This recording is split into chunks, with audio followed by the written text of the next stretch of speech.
Hi friends, ഇന്ന് നമുക്ക് ചക്ക വരട്ടിയത് ഉണ്ടാക്കിയാലോ. അതിനായിട്ട് നല്ല പഴുത്ത ചക്ക എടുത്തിട്ട് നമുക്ക് പേസ്റ്റ് പോലെ അരച്ചെടുക്കാം. ചട്ടി ചൂടാകുമ്പോൾ അരച്ച് വെച്ചിരിക്കുന്ന ചക്ക ഒഴിച്ചു കൊടുത്ത് നന്നായി ഇളക്കണം. ഇളക്കലാണ് ഇതിൻ്റെ മെയിൻ. അടിയിൽ പിടിക്കാതെ ഇളക്കിക്കൊണ്ടിരിക്കണം. നല്ല കൈ കഴക്കലൊക്കെ ഉണ്ടാവും, അത്രയും ഇളക്കണം. ഇളക്കി ഇതിൻ്റെ വെള്ളമൊക്കെ വറ്റി കുറുകി വരണവരെ നന്നായിട്ട് ഇളക്കണം. ഇടയ്ക്കിടയ്ക്ക് നെയ്യിട്ട് കൊടുക്കണം. നെയ്യ് ഇടുന്നതാണ് ഏറ്റവും ടേസ്റ്റ്. നന്നായിട്ട് നെയ്യിട്ടാലാണ് നല്ല ടേസ്റ്റ് ഉണ്ടാവുക.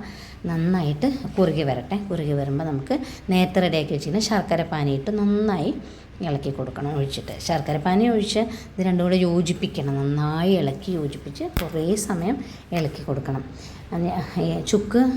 ചുക്ക് പൊടി ഇടുന്നത് ഇഷ്ടമുള്ളവർക്ക് ടേസ്റ്റ് ചുക്ക് പൊടി ഇടാം, അല്ലാത്തവർക്ക് ഏലക്കായ ഇടാം. ഞാനിവിടെ ഏലക്കായ ഇടുന്നത് മധുരം ബാലൻസ് ആയിരുന്നുള്ള ഉപ്പ് പൊടി ഇട്ടിട്ടുണ്ട്. രണ്ടും കൂടെ ഇളക്കി നന്നായി കുറുക്കിയെടുക്കുക. നല്ല ടേസ്റ്റാണ്. അപ്പോൾ ഇത്രയേ ഉള്ളൂ. ബായ്.